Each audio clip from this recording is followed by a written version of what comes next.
Hey everybody, Sam Garcia, architect from McAllen here, coming at you today with a post that is going to be a series of things that I want to be talking about this week, but the overall topic that I want to discuss is how to buy architecture. And the place that this is coming from is this idea that I have, which is that I think most of us in society, most people, we have a general idea what the buying experience or the acquisition experience is like when it comes to many different products. We know, for example, if you're going to go to the movies, you know roughly how that buying experience happens. You know what the steps are involved, roughly how much you're going to pay, what to expect, and it's something that we all understand, even from a very young age, that there's no mystery in that process at all. If you were going to buy a vehicle, again, we all have roughly an idea of what that process is, what it's like to go buy a new car or a used car or whatever the case might be. There's a sort of understanding culturally, I think, that most people, and I'm referring to in the United States, and I would assume across much of the world, but specifically in the United States, we understand what the process of buying a new vehicle is like. We understand what certain professional services are like. We've all been to a doctor. We've all been to the dentist. Even when it comes to procuring or to legal services, even if we haven't all had occasion to hire a lawyer or need a lawyer or be in a lawsuit or in a trial, God forbid, there's enough, movies and TV shows that culturally speaking, we all roughly understand what it is that attorneys do.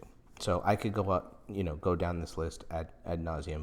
So in an effort to make the buying of architectural services and the acquisition of architectural services more accessible and something that is more easily understood, I thought that I would do this series, How to Buy Architecture. I'm hoping that I can educate people on what it is that an architect does, what are the roles that are involved in this multifaceted sort of process, and sort of bring a better understanding of what the architect does and how you would go about hiring an architect. So to set a baseline to sort of begin with, I think is important to provide context and provide sort of a series of terms that you should know about the whole overall process and what the different roles and players in this whole process are.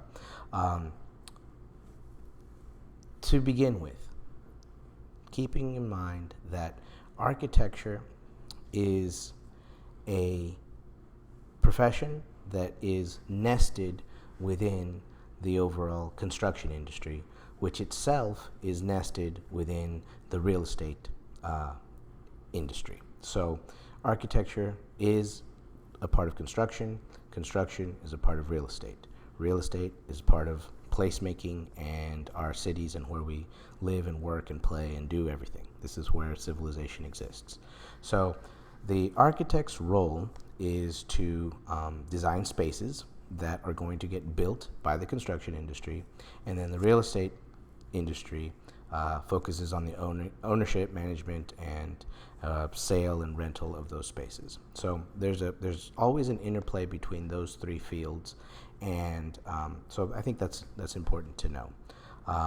The major players in an architectural project, there's about 7 or 8 major players to sort of be aware of. The first one is typically the owner, and by owner, that could be a person or an entity who is actually commissioning the project. They have the vision and the goal for what the space might be. An owner could be an individual person who wants to build a home, an individual person who wants to build a warehouse, a small business, a single little structure.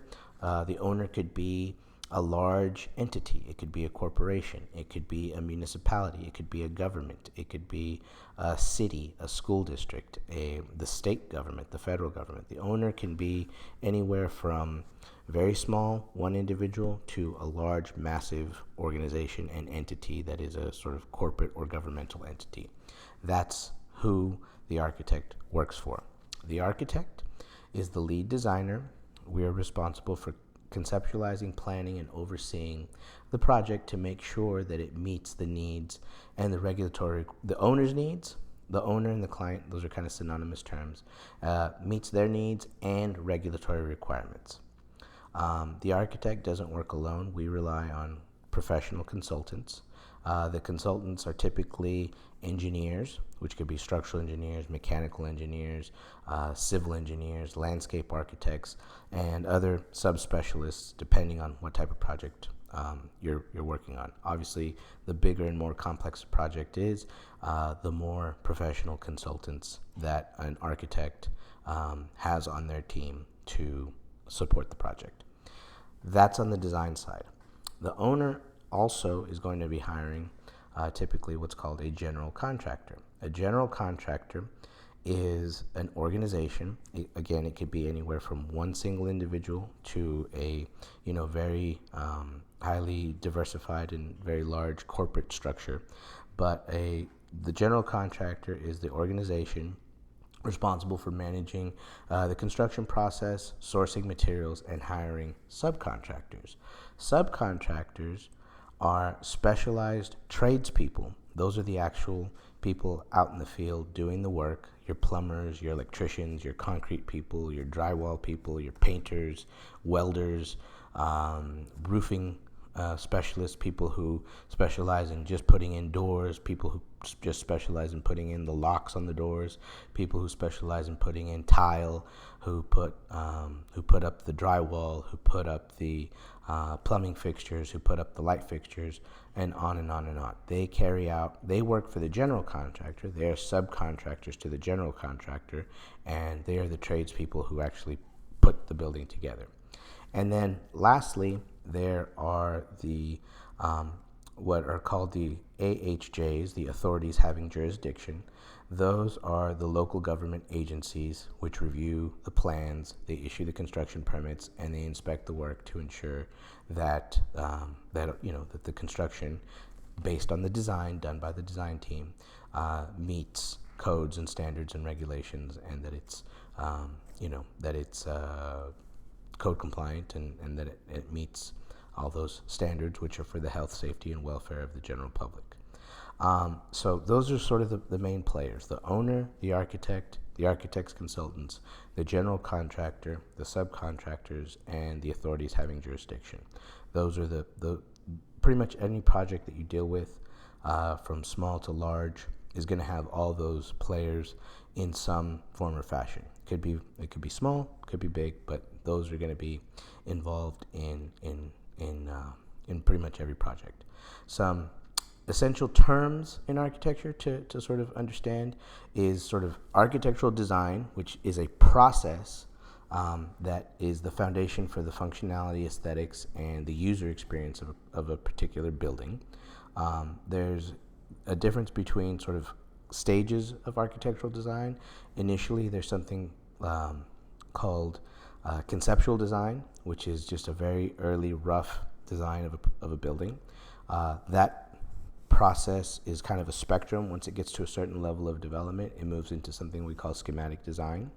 Schematic design is a slightly more detailed and more specific sort of elaboration of the conceptual design.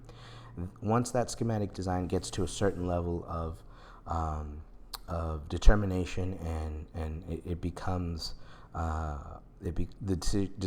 key decisions get made and sort of things get started to sort of freeze into place.